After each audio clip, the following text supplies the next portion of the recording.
안녕하세요. 워킹 슈퍼맘스 이수지입니다. 오늘은 저희 큰아이가 직접 자신의 경험담을 이야기하는 시간이 될 거예요. 중고등학교 지금 다니고 있는 학생들에게 전해주고 싶은 이야기, 본인의 경험을 통해서 좋은 대학을 가기 위해서 노력한 점, 또 하버드에 갔을 때의 그러한 기분, 가서 또 느끼게 되는 점, 그것을 보게 될 학생들에게 좋은 모티베이션이 되는 그런 시간이 됐으면 좋겠습니다.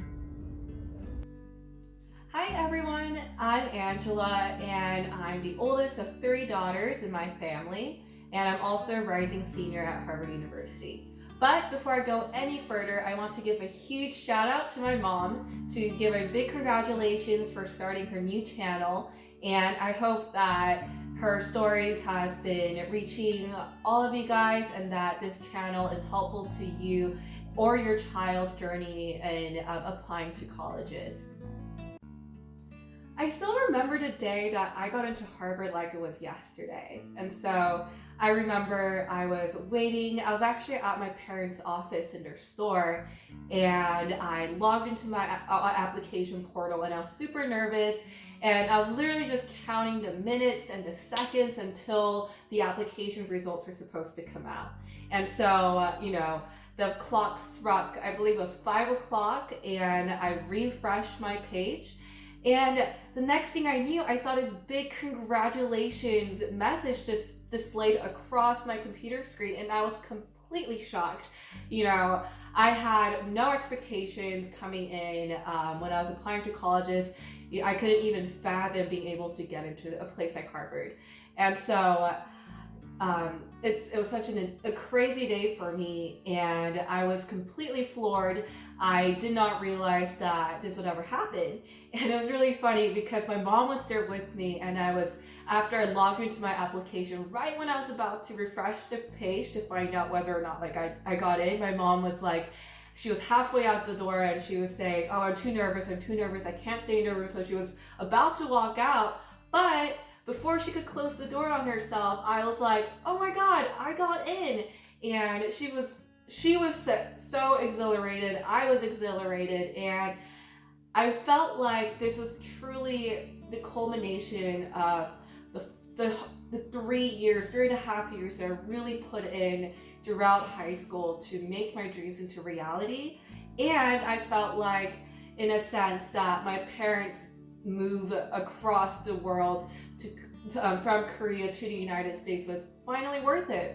Even though they never pressured me into applying to Ivy League schools or pressured me into having to get into Harvard, I still felt so incredibly grateful that I was able to get into Harvard and be able to show them that their quote-unquote sacrifice was worth it. So aside from Harvard University, I also got into Yale, Princeton, Stanford, University of Pennsylvania, Duke, Wellesley, Northwestern, Johns Hopkins, UC Berkeley, UCLA, San Diego, and Irvine. And so in total that was 13 schools. And I gotta tell you the truth, I did not expect to have such incredible results. In fact, the second I sent in all my applications, I was petrified because I just did not have that many expectations. And after I got my results, after I got my acceptances, what that experience truly taught me was that you don't need to be some superstar athlete or some crazy, extraordinary student, some genius level student in order to get into these caliber of schools. Of course, it requires a lot of, the odds are pretty, the acceptance rates are pretty small, not gonna lie, but it's not like you need to have some sort of crazy, extraordinary skills in order for you to get into your dream school. Instead, what really matters is that you work super hard and that you have to drive and your eyes are set on your goal just throughout your high school career. And that is what will truly make you stand out from amongst your peers. So once again, it's not about having a genius level IQ or that you have to change or save the world or you're some world-class athlete. In fact, like I said, it's much more about the hard work and all the hours and energy you put in for you to truly maximize your potential and for you to accomplish your goals than it is about some innate inner-born ability inside yourself. And so, once again, thank you so much for your support for my mom's channel, and special shout out once again to all the working super moms everywhere. And if you have any questions, comments, or concern, be sure to like, comment, and subscribe, and I'll be more than happy to reply and, join in on more of these videos. And so, once again, thank you so much, and I hope you have a good rest of your day.